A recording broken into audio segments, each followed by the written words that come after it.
धम्मदीप हा मानवतेचा जगताची प्रेरणा, महाकारुणी तथागताला त्रिवार ही वंदना.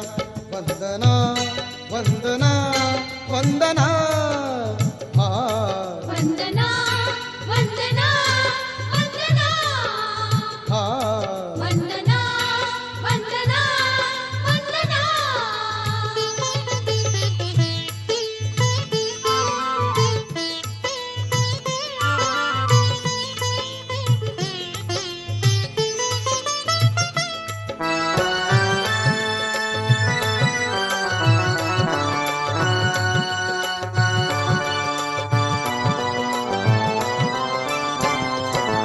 बुद्धं शरणं मंत्रमहान बुद्धिवंत होऊया, धम्मं शरणं तंत्रमहान नीतिवंत होऊया.